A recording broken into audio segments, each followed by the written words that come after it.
ఓం నమో వెంకటేశాయ.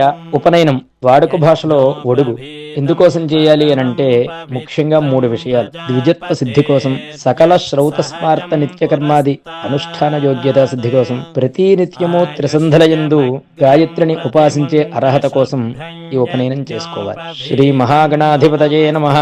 శ్రీరస్తు శుభమస్తు అవిఘ్నమస్తు.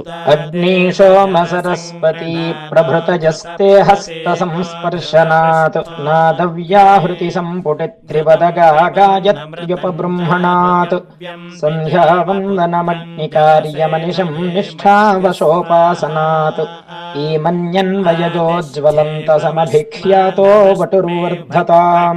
ఈమని కుమార సుబ్రహ్మణ్యం ఏలూరుపాటి మల్లికార్జున శర్మగారుల దివ్య ఆశీస్సులతో ఈమని వీర వెంకట సుబ్రహ్మణ్యం సుబ్బలక్ష్మీ దంపతులు వ్రాయు శుభలేఖార్థములు. మా సోదరుడు ఈమని గోవిందరామయ్య వెంకటనాగ సత్యశ్రీ దంపతులు సుపుత్రుడు ఈమని శ్రీ వీరాంజనేయ వెంకటేశ్వర నారసింహ సోమకుమార శరవణ పాలదత్త సాయి సంతాన జ్వలంత శర్మకు ఉదయం 8:50 మిథున లగ్న పుష్కరాంశయందు ఉపనయన ముహూర్తం దైవజ్ఞులచే నిశ్చయించడమైనది కాన ఏతచ్చుభ ముహూర్తానికి తామెల్లరూ విచ్చేసి మాచే నొసంగబడు మదర్పిత చందన తాంబూలాది సత్కారములు స్వీకరించి మమ్మలను ఆనందింపజేయ ప్రార్థన. ఇవియే అనేక శుభలేఖార్థములు. మంగళం మహత్. శ్రీ శ్రీ శ్రీ శ్రీ శ్రీ సకుటుంబ సపరివార సమేతంగా బంధుమిత్రులందరూ విచ్చేయాలని మా ఆకాంక్ష.